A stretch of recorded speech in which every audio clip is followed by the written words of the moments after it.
Hi, everyone. I'm Ari Morin. I'm an associate director of program management at Ritual, and I'm a mother of a toddler with another baby on the way. We are here to talk about I just gave birth. Now what? I have four experts with me, so I will let them introduce themselves. I'm Dr. Suzanne Gilbert-Glenz. I'm an OBGYN in Los Angeles, and I've been in practice for 20 years. I have two children myself. I've delivered, I don't know, thousands of babies, or attended the births of thousands of babies. So I have kind of an interesting perspective. I'm Ashley. I run the lifestyle blog Everyday Pursuits, and I'm a new mom. I have a almost 4-month-old. I'm Erica Chitty. I'm the co-founder and CEO of Loom. We are a well-being platform that focuses on empowering women through sexual and reproductive health. I've been a doula and health educator for the past decade, and similar to Suzanne, have attended many births and have supported many mothers and parents postpartum. Hi, I'm Cheyenne, and I am a birth worker, also certified and professional, and I'm the founder of The Educated Birth, which is a collection of reproductive health education materials created for birth workers, and Everyday Birth Magazine, which is a biannual print and digital magazine that pairs the education, what you need to know, and storytelling of real parents' experiences. Well, thank you all for being here. Let's get into it. So the first 24, 48 hours after birth, what are they like? What can moms expect? My labor was actually pretty short, but I was obviously exhausted, and I was like, okay, cool. Now I can rest a minute. And then it's like, nope, got to start breastfeeding, bring the baby to the boob, as much as they want. And the nurses are coming in, checking your vitals. So it's just really busy, and I was not expecting that at all. And they come in and do that every 3 hours. It's just busy. But luckily my husband was there to help out, and the nurses in our postpartum ward were incredible too. It's just a whirlwind, total whirlwind. I mean, my experience personally and doing this for 20 years is that I think people understandably are really focused on the birth experience, getting prepared for the birth experience. And I feel like maybe there's more of a conversation starting to happen now, like this one, around what's going to happen afterwards, because that's really the long haul. I mean, at worst, it's going to be a couple of days of your life, the birth. But I think what people don't have an experience with generally prior to birth is the exhaustion that they go into that with. And so that first 24 hours, I think people are kind of running on fumes in the beginning, but depending on how long their birth was and how they felt during it, they can really be super duper exhausted. There isn't really a word. I feel like there should be a separate vocabulary word for how you feel in that first day or two, because you just feel so elated and then so tired, and you really can't do what you're used to doing, which is to honor that experience and rest. You need to rest as much as you can, but it's really hard to do so because you're excited and nervous about this new person in your family. You're responsible for that new person. A lot of women have trouble letting go and letting other people help. And it's just a bone tired it's kind of that tired, wired thing that those of us who have raised kids or been around toddlers, that thing. Because I was a resident when I had my first child, I had an experience of not sleeping for very long periods of time, which isn't healthy, but it actually helped me because I knew I could sleep on command when I had to, and then I could wake up and do what I had to do. I feel like you nailed it. I feel like before I gave birth, I was so focused on what's going to happen when I'm pushing. And that part is I found the easiest part. Those few days after were really hard. I think that new moms kind of obsess around breastfeeding and nursing a little bit. Does mom start trying to breastfeed, and when can they expect the milk to actually come in? Well, I will say that I have a little bit of trouble with that terminology just because the actual process of milk creation in the body, fancy terminology being lactogenesis, happens at around 16 to 22 weeks of pregnancy. So you always have milk in your body available to the baby. And by the time you deliver, you have enough to give to the baby for the first 0 to 3 days of life. A baby's stomach upon delivery is usually the size of a shooter marble. It's really small. So the amount of milk that the baby needs is actually pretty manageable. And to not worry so much also about in the first 20 to 48 hours, not to be too obsessive about how much the baby is getting per se, because babies are kind of born full to a certain point. So it's more just like bringing the baby to breast as much as possible in order to stimulate. So, in terms of how often and when to start initiating breastfeeding, it really depends on how the birth goes. I think if the birth is really routine and smooth, trying to initiate, somewhere in the first 2 hours makes a lot of sense, because the baby's tired after being born, you're tired after being born. So trying to like force that immediate, like it's happening right now, it can, but I always like to say, give everybody space to just acclimate and see what is going to happen on its own without too much effort, but really hoping to see a good, strong feed within the first 4 hours of delivery. 4 to 6, maybe at the longest stretch, would be nice. If we can see it sooner, cool. But if it doesn't happen after the first 6 to 12 hours, then really trying to think about what kind of interventions could be helpful. These are all strategies, but it takes a little bit of time. It just takes a little bit of time. And I truly feel that the first 28 days of feeding are the hardest. It's that first month of just the repetitive discipline for both you and baby of getting used to each other. If you can kind of make it over that first month, then it starts to have a little bit of an easier cadence, at least from what I've seen over the years. I think that's really helpful to know, because I think new moms, especially first-time moms, have like this whole vision of what it'll be like, and just a reminder of like, you're not going to be like flowing ounces and ounces on day one. It's like, don't eat ounces and ounces on day one. If you are, it's actually a concern. It's more like, why is that happening? I like genuinely thought that that's what happened. Yeah, no. I think people get really freaked out or worried. And what I tell people is this baby just literally came off the all-you-can-eat buffet. You're going to do better to feel some ease and relaxation around that. I mean, Erica really nailed it, just like the physiology of the event, because that's the same thing with lactation. So if we can breathe into it and know like it's going to happen and it'll get figured out, then people can have a better experience, because they're not panicking that they're like already doing something wrong. To Erica's point, leaning into support. I feel like anytime the nurses came in to check on me and I was feeding and not getting a latch, I was like, please help me. And they literally like picked up my daughter, like grabbed her by the neck, picked up my boob, and they're like, this is how you do it. And I just like let them do it to show me, because there was no way I would ever figure it out on my own, because you have to be like pretty strong with them, and they're so fragile. So I was so afraid. And after the second night in the hospital, we had a really amazing nurse who just was teaching me all the tricks and tips, and it helped so much. Yeah, there's also that sense of, oh, it's natural, so it's easy. And that's not how things work, So, I think it's so important that people have that education beforehand, like take a breastfeeding class while you're pregnant, like learn this stuff earlier on. And then when you're in your space, hospital space, birth center, home, wherever you end up giving birth, like call on your providers, call on a lactation consultant, like consider those resources really fundamental to your experience, and not like something that you have to grasp at because something's wrong with you. No, these are the things that we all need in order to give us the information to make the process smoother, because it's not something that we just naturally jump on and, get it right away. And I think we need to also normalize that not everybody's going to have a positive breastfeeding experience, and not everybody is going to get it, and it isn't going to work for everybody. And thank goodness we have other means of feeding our babies. I just want to say that, because I think we all know this. We've all had some kind of experience with that, and it's really important for moms to be, and new moms to know that like there is the support and the help, and they can and should have those opportunities available to them. And then we live in reality and we take care of our children the best we can. It's not one way.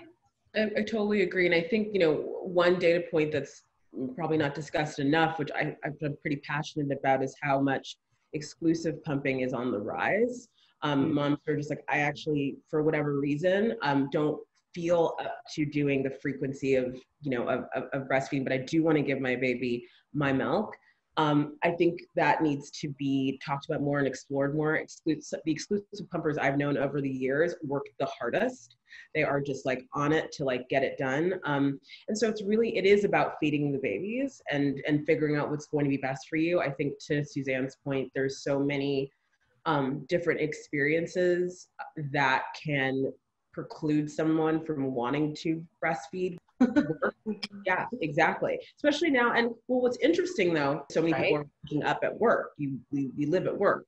So for a lot of people, not only are more people interested in getting pregnant now because there's this like flexibility, there's like potentially more of a feeling of like, when can I pump and how does that, like, I think might have more time to do it now. So I agree, the work when we were going in 100%, but now if you're not an essential worker, you're able to be at home and work, it's also just knowing that there's trying to find the right lane for yourself and not creating unnecessary pressure. It's just human milk is ideal if that can happen, but if not, and however it needs to happen, pumping or breastfeeding. But like Suzanne said, it is wonderful that we have other options and there's formula and things that can be given to our babies to nourish them. Thank you so much for saying that. I actually was an exclusive pumper because I could not breastfeed. So it's nice to, just like recognize that there's different ways to do it. So I want to jump into more specifically mom birth. Personally, I was very active during my pregnancy. I was walking like 2 miles a day, doing Pilates, doing all those things. And so when I got home, I started walking right away. And I started walking ASAP. And I think it helped not just with my body, but like mentally. It really like got me in a better space because you sit so much in the beginning. Like you're just on your butt all day. Like, I remember I had the best booty at 9 months pregnant. And then the first month of having the baby, I was like, my butt is literally gone because all I do is sit on my butt and feed, and she naps on me and everything. So getting out and walking was super helpful for moving, getting blood flowing, and for my mental health. Yeah, I really second that. I'm all about walking. It is like the easiest thing to do. And, and if you have a birth ball that you used during your delivery, that's another great tool to actually like bounce the baby on that ball. But yeah, definitely walking and definitely trying to stand as much as you can too. Just like trying to, modulate between the sitting and the standing. Yeah, big fan of walking. And, at this, especially early postpartum, it's kind of and you're going to put the baby in the stroller, put the baby in a carrier and just like, hit the block, I think is definitely a good way to go. I think a lot of it is going to depend on your fitness level before pregnancy and during pregnancy also, and then also obviously what kind of birth you have, did you have a 12-hour labor? Did you have a 4.5-day labor? Did you push for 3 hours? Was your baby 9.5 pounds? There's so many different variables here. Reestablishing a healthy mind-body connection is ultimately the most important thing. And that may be for some people to reduce their expectations of their activity level because they can be a little hardcore. People have to be aware that they actually may be quite flexible, but maybe their core support isn't as good as it had been. The other thing is that in order to get your pelvic floor kind of back in order, you really have to be careful. Again, if you're overdoing it, I think the stuff that's been mentioned is really, really important because it's more about function. I love the birth ball thing because you do want to get that core support going, and slowly over time with the guidance of your care provider, like increasing your activity level appropriately. It's going to kind of swing to the other side, of course, giving yourself rest, and then things, hydration, nutrition, all the things that, I think sometimes it's easier when the baby's still inside to feel like, okay, well, I've got to get my water so my baby has it. I've got to eat the right foods, or, be managing my diet in the way that I know is appropriate and healthy.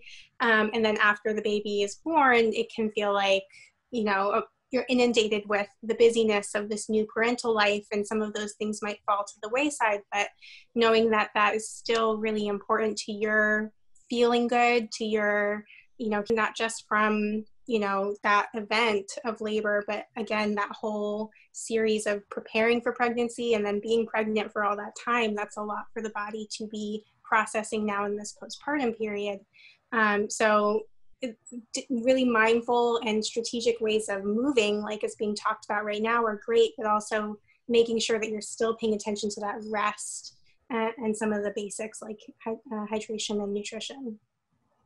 The other thing is that, obviously we are all, quarantine is now part of the, common language. Like, who would have even thought a year ago that quarantine would be a word that we said 700 times a day.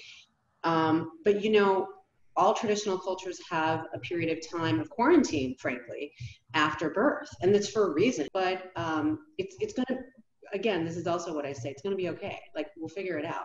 I think we all kind of touched on it a little bit, but I want to dig a little deeper on what new moms can expect emotionally and mentally in the first few days. So what's kind of more like normal versus when should you seek some support from outside resources? Well, I always tell my clients, like, you can kind of expect a mixed bag. We're humans. This is a new experience. You're going to have new concerns and new joys and new, all of these feelings that come up. So there's a range of normal. If you have an idea in your head of like, I'm going to have a baby and I must feel X, then you might be setting yourself up for something there, because everybody has a different experience and we don't know what your birth story is going to be like yet. So I think holding things with open hands, and then when we get there, assessing like, well, what was my experience and how do I feel about it? And, the exhaustion, as was mentioned earlier, the sleeplessness, all of those things weigh in and really affect. And this is where I bring partners in and family members too, to say, obviously pregnant person, yourself, but also these people in your community know you, and together you can really assess and process all of the new emotions and what you're feeling. And then it never hurts to reach out. And I encourage people to have a number in advance that they can call if they have a worry, whether on their own behalf or for the person that they love, about whether something seems to be swinging a little bit over into an area that is uncomfortable. I would describe my first 2 to 3 weeks after giving birth as just all the feelings. You just have all the feelings, and it's so hard to describe unless you've had a baby. But I have a few friends that recently had babies too. You just have a lot of feelings. Okay, so this question's selfishly for me. What's different about giving birth or in the aftermath for a second or a third or a fourth plus baby? Not really knowing that it's already over before you had a chance to catch the wave of it. So I think that's just something to kind of keep in mind for second time, third time moms, even third time moms sometimes. I did a bunch of those types of births where it is quick, but it still is like, your first birth gives you typically this ability to catch what's going on and to be inside of it a little bit more. And also depends on how long it's been between the babies. If it's been 2 years or like 8 years, it can be different. I think the other thing too is, because I've personally done this, like, on the one hand, you have the prior experience, and if you've had good support and good opportunities, then hopefully you've processed whatever that was for you, because not everybody's birth experience is easy or positive, actually. So for me personally, like, I actually had a weird combo of lack of confidence because of how I was managed by my team, and confidence that I knew that I could like have a baby and take care of it and it would live. I mean, seriously, like, it's super basic. So it's really interesting, like, I think psychologically and mentally. But the other thing is, kind of going back to what Cheyenne was saying about remembering to take care of yourself physically and otherwise, because you're going to go home to now more than one baby. The other thing that I really noticed for people having another child, especially number 2 in particular, is this like grief about can I really be in love with this other person like I was with number 1? And then also this feeling of like tension or conflict or abandonment or something around the first one. I see this over and over and over with my patients, that And it's great because we can talk about it. And I have been doing this for so long and I've had my own experiences. So I think that's really helpful for all of us. But it's really, really interesting and really intense. And I think passing through that experience and coming out the other side is really an important part of a person's growth and transformation and their capacity to be a caregiver in their family. And then the last thing is like I said, like you're going home to more than one person who needs you. And even you really need to double down on the self-care. You just have to. Yeah, and one thing I'll say, you know, when you're having a first baby, you don't know what you don't know. And so I find that a lot of people come to me after they've had a first baby when they want to hire a doula to be with them, because now they know what they didn't know the first time, what they want to know, and how they want things to be different so that they can set themselves up for a different experience than the first one. So I think that that can be a really common theme for second or third, you know, babies, is creating a whole different environment, a whole different team.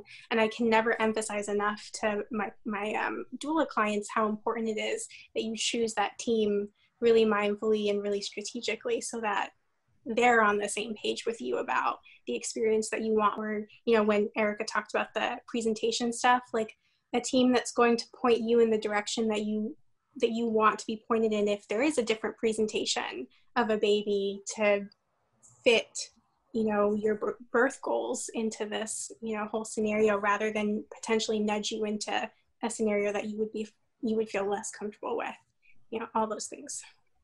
I mean, there's all themes here. It's flexibility, it's openness, it's vulnerability, it's communication. I mean, honestly, if we use those foundational concepts for pretty much every single question that we've been asked here today, then we're gonna be okay. Okay, so obviously we're all here because we had a baby. Do you have any suggestions or expectations around taking care of the baby? I think that sleeping, people are obsessed with like, how long are we going to be able to sleep, or when do we get to sleep for more than an hour at a time? Diaper changing, all that sort of thing. Any expectations that you can share? I feel like the best thing is not to have expectations, or else you're going to get really disappointed. And I found that because I have a mom Facebook group where I have tons of followers that are in there and they're talking about everything. And one mom's like, well, my baby was sleeping through the night by this time. And the other one's like, well, mine's not. What am I doing wrong? And like, there's so much pressure on everybody to sleep by this time, breastfeed or that, you know, there's all these like milestones you think that you need to hit, and you're putting that pressure on yourself. And there's so many factors that are out of your control. And it's just like having a birth plan. Like, you could also just have your water break 5 days early, and, you know, like that's what happened to me. It's out of your control. And I feel like don't compare yourself to other people and just go with the flow, because no matter what kind of idea you have, your baby could have a totally different idea. And to be honest, my daughter is an angel child. She's doesn't cry. She's just like a whiner sometimes. And my best friend, like, her son cries all the time. And she's like, well, what do you do? And I was like, I don't know. It's just like, my daughter doesn't cry. Like, I don't know. And I am blessed with it. And I swear we're going to have like, the second child is going to be a nightmare because this child is an angel. But everyone's baby is different. And so you just can't compare yourself with other people. Yeah, I struggled with that too. I had a miniature baby. He was so small. So I had to like feed him every 2 to 3 hours for like 8 weeks. And so all my friends were like, oh, my baby's sleeping at 6 weeks. I'm like, I'm not even allowed to do that. So I felt like that was so hard to not compare yourself and not be so jealous of the parent that could sleep through the night. The other thing I remember being obsessed with in the beginning was diaper changes. How many diapers should you expect to go through a day? And do you have to change it every time it's wet or dirty? I don't know what the policy is on that.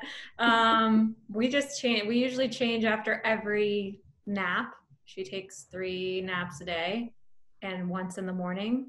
And then obviously if she like poops somewhere in between that, I would never put her down with a dirty diaper, but so I guess 5-6 diapers a day.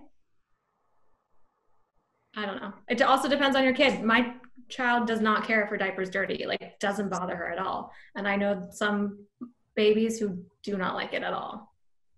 Yeah, I mean, I think in general, you want to change your diaper if you can, because it's going to irritate their skin. But yeah, people, that's so funny. People are obsessed with diaper changing. Is that new? I don't know. Well, I think Now I feel really old. Like, are they eating enough? Is that, so like, Oh, okay. I feel like I it's got like you. Well, I will tell you early on when people, especially, and this kind of links into the breastfeeding question, because when people are breastfeeding exclusively and then they get it into their mind that like they need to know how much the baby is getting, it's like, you know, that isn't a thing. And what they're gonna get from you versus a bottle, like it's just, they're not comparable, and it gets crazy town. But what you can do if you really are worried is just make sure they have a certain amount of wet diapers, and some of that just depends on their size and their age as well. And then when can baby have their first bath at home? Yeah, Like a when full the bath, you're talking about submerging? Yeah, Mhm. like a bath. It's a little wipe down with a washcloth, like that's, you know, fine. I mean, I tell people like your baby's not really dirty, you know? So, you know, and you also want to be careful that you're not drying their skin out with, you know, all the bathing potentially. So, keeping it pretty minimal and, you know, not worrying too much about it. If you feel like I don't know, I feel like babies smell so good right now. You can wipe them down. But outside of that, they're not really getting all that dirty. I will say, and something I feel like you don't know unless someone reminds you, the milk that gets caught in their neck rolls, that is a real thing, because it smells, you'll smell it. Like you'll put them on you and you'll be like, why do you smell like rancid milk? So just make sure you get in those neck rolls. I remember that smell. It's gross. So we have a few more minutes left. So I wanted to give everyone just a few minutes if you had a last minute tip or trick or recommendation or reminder for new moms. I would say if you don't have friends who are moms and a close group of mom friends, join a Mommy and Me group or find a Facebook group, because I feel like there's so many questions that come up that you can't call your doctor or your pediatrician and ask all the time. And to be honest, it's been so long since my mom had a baby that when I ask her these questions, she's like, I don't remember. So knowing that I have a place to ask those questions and kind of just commiserate with is really, really helpful and makes me feel good. I would say, you know, take care of yourself. You know, don't forget to take care of yourself. Have community around you, have support, reach out. It's more than okay to do that. And give yourself grace, you know, knowing that you don't know ahead of time what your experience is gonna be. And you know, just be kind to yourself, take it one day at a time, and know you've got what you need. Again, my experience has been that when we have an action plan, people do great. When people have support around sleep and what we're going to do, and somebody else mentioned this, really empowering the other people in that person's immediate community and vicinity to also reach out. Thank you so much to each of you for chatting about I just gave birth, now what? It's a great reminder of what's going to happen for me in just a few months. So thank you again. It was really nice speaking to each of you. Thanks. Thank you. Bye. Bye.